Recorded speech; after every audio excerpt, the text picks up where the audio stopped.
Hey faves, welcome back. It is Cherise, living for the city here. Today we are going to take a minute from our usually regular scheduled programming to take an opportunity to acknowledge some of the things that we have been experiencing and seeing in the news and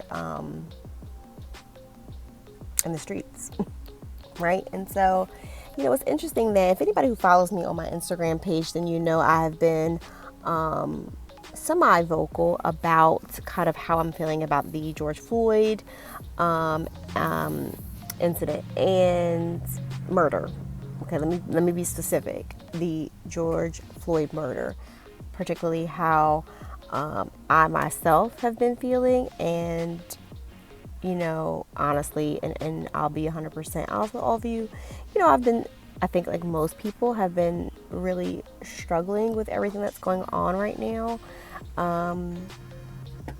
This is where we are, right? And so, and we're here for a reason. And so, I feel like it's important for everyone to support and acknowledge what is happening right now and to take a stand together. And so today, my dear faves, we are going to participate in a peaceful protest and walk.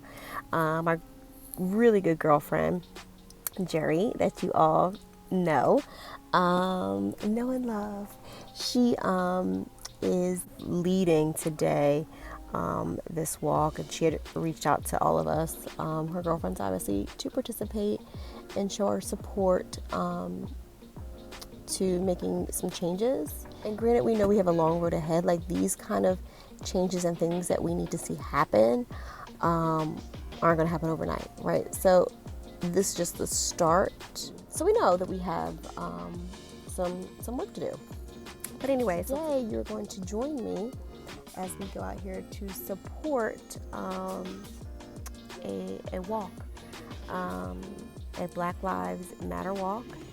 And I'm not sure if there's one that has been in your area, but every city across the country, actually every city across the world, now that I think about it, because I just saw something on the news this morning, they were in the UK. I was like, wow. And so we're going to participate in a walk today. So here we go, faves.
Hello, everybody. I want to start off by saying Frederick Douglass in 1852 shared this point. We have to do with the past only as we can make it useful to the present and to the future. So I thought to myself, how can I convey how much the past has shaped the Black community and movement? I wanted to make sure each and every pivotal moment in history could be spoken, and I found the work of Dr. Carolyn L. Gordon titled The Inappropriate Manifesto. She begins, "Dear America, when we served you as slaves, you abused us, starved us, sold us, and called us lazy. You treated us inappropriately. When we ran away, you came and captured us, cutting off limb and life. You treated us inappropriately. When we were emancipated, you put on sheets and raided our homes, raped us and lynched us. You treated us inappropriately. When we were separated ourselves, grew and became our own thriving communities in Tulsa, Rosewood, Mount Bayou, Colfax, and Atlanta, as the nation you sanctioned the bombing of our communities, the burning of our homes and businesses, the brutalizing of our men, and the blocking of us on every turn. You treated us inappropriately. When we sat down, you told, no, demanded us to stand up by dragging us off buses, off the streets, and out of our homes. You treated us inappropriately. When we marched peacefully and unarmed, you sent out the National Guard, the fire hoses and the dogs. You bombed our churches and assassinated our leaders. You treated us inappropriately. When we wore dashikis, afros, and our natural hair, you fired us, derided us, and called us names for not emulating your standards of beauty. You treated us inappropriately. When we kneeled, you didn't address the issue. You simply rewrote the narrative, called us unpatriotic, and demanded we stand. You treated us inappropriately. With each demonstration against your racism and maleficence, you labeled our actions inappropriate. But in all the years of our praying, enduring, rebelling, fighting, protesting, and dying, you have never once acknowledged or changed your inappropriate behavior. Now, here we are, again. You kill us and think you have the right to tell us how to appropriately respond to the pain. After doing everything possible to be fed, even a trapped animal will chew off its foot to save its life, and not a single animal who understands will call it inappropriate. So in the final desperation, we protest, loot, and burn the village to be freed from your racist abuse. And in your response is to call out the military, not protect us or our communities, but to protect your racism from our inappropriateness in responding to it. Please know this, until you appropriately surrender and give up your racism and racist behaviors, we will continue to protest being appropriately inappropriate.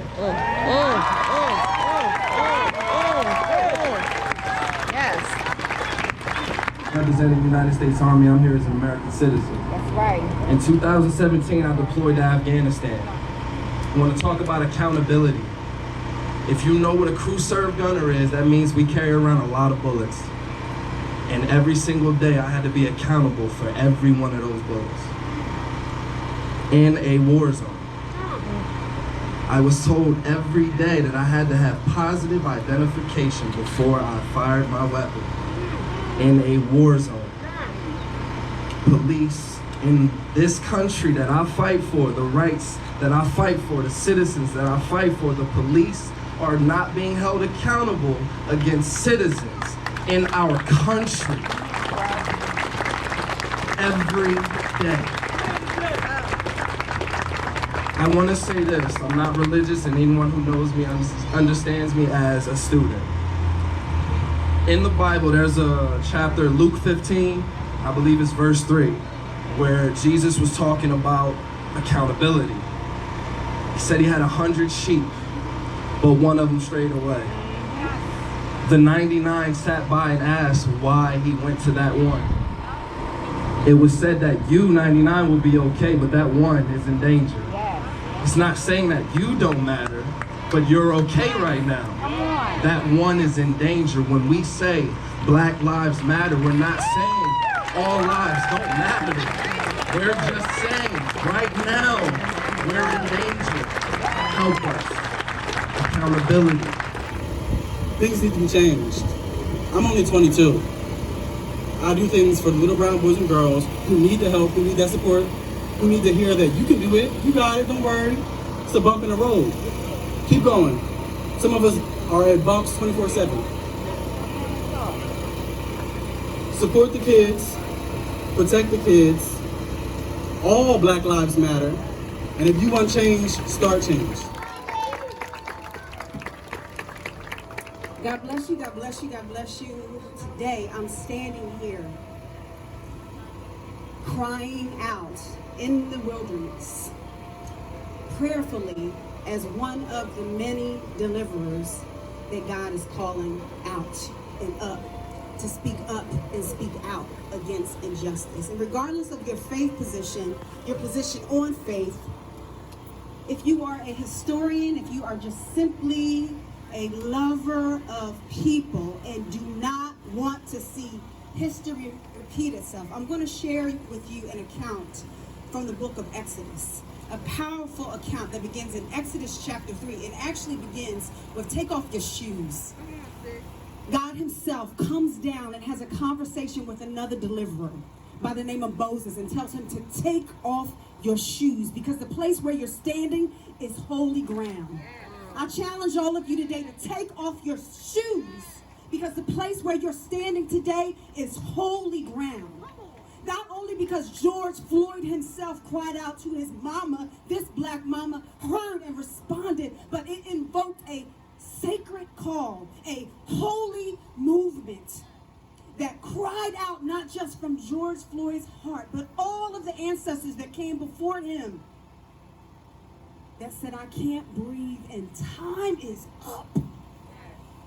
And taking off your shoes, not only acknowledging that this is holy ground, it's a holy movement orchestrated by God himself.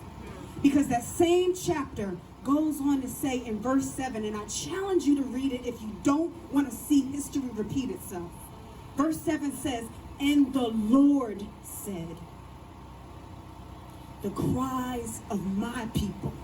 He calls them my people. The Lord God said, the cries of my people have reached me. I have seen the oppression of my people. And this is my favorite part. He says, and I have come down to deliver my people, not just from the oppression, but to deliver them from the oppressors. Read it for yourself.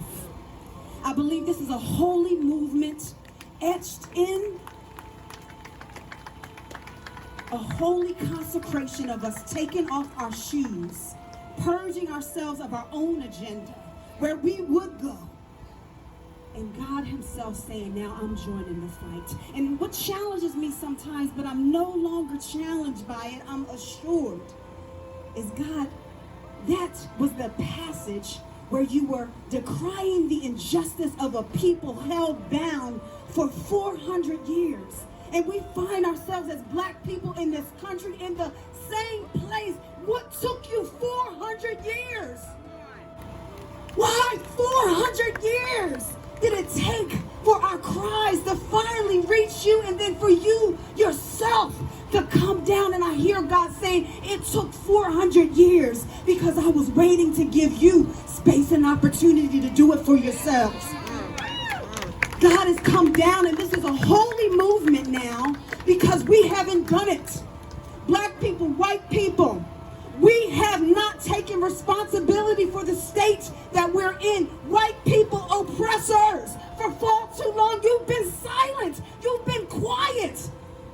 And we've been out marching and we've been protesting, but now God is saying to us, his people, take off your shoes. This is holy ground. Because I'm joining the fight. And what you were not able to do, if you keep reading the story, there were plagues after plagues after plagues. There was a ripple effect that went out all throughout the nation. Again, because no longer are black people fighting. There's a ripple effect that's going out throughout the nations of this world. And other people are finally waking up and paying attention and joining the fight. But also those ripples are warnings to those that after 400 years and now I've come down, you still don't feel the effects. You still don't hear the cries. You still don't hear and feel their oppression. Then one more plague, one more warning, one more plague, one more warning, one more plague. And they ripple, they ripple, they ripple, they ripple until they crescendo to a moment where God himself, on the verge of deliverance, tells his people, stand still and see the salvation of the Lord, because today I'm fighting for you. And guess what? I believe that message, and why God keep on saying my people is because my people in this moment is black people. God himself is standing up and saying, black people, my people matter to me so much. I'm standing still. But guess what? They've been marching, they've been protesting, they've been crying, they've been oppressed. They're tired. And so I'm telling them, sit down, stand still.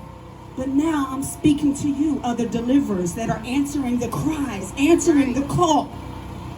He says, you don't stand still, and don't you dare cry to me. Read the Bible, he says it. But he says, lift up your rod.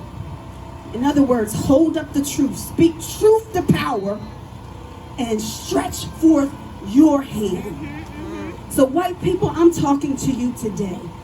The black people who have had too many knees on their necks and too many feet on their back. We're tired of being the only ones crying out and marching and screaming. But this is more than us crying out and marching and screaming. This is about demanding change.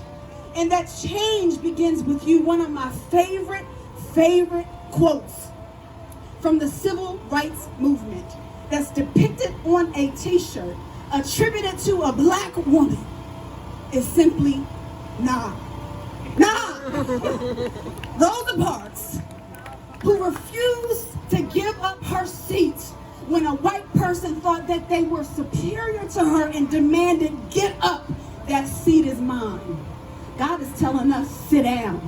Black people, sit down. Today, I'm standing up for you, but guess what? White people, he's saying to you today, you don't sit down. You don't cry to me. Crying your tears like those tears of Amy Cooper, they're fake and I'm not hearing them. You do something. Speak truth to power. Yeah.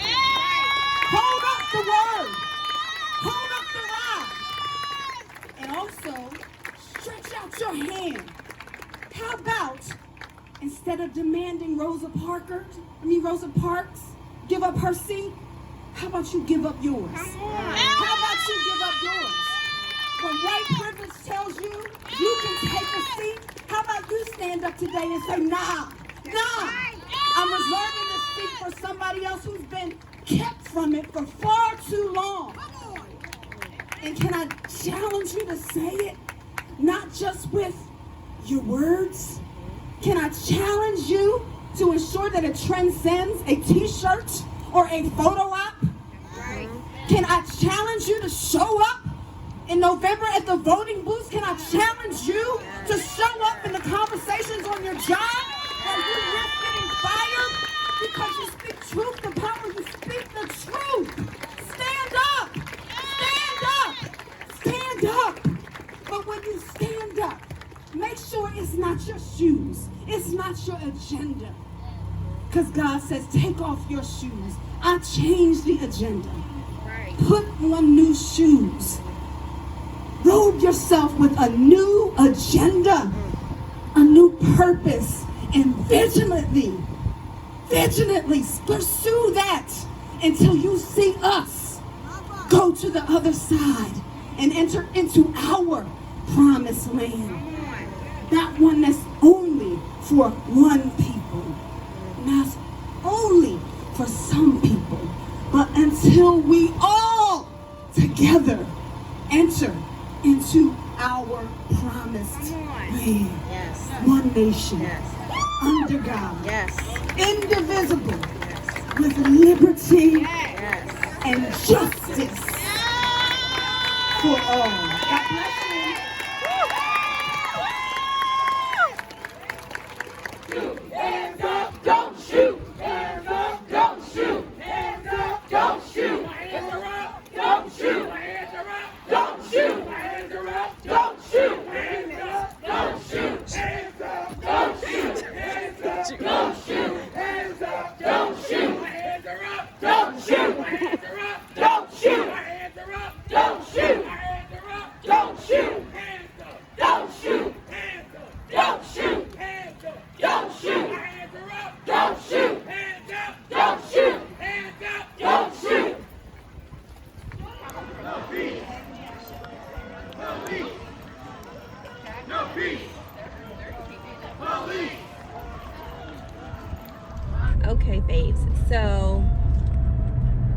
That was an experience.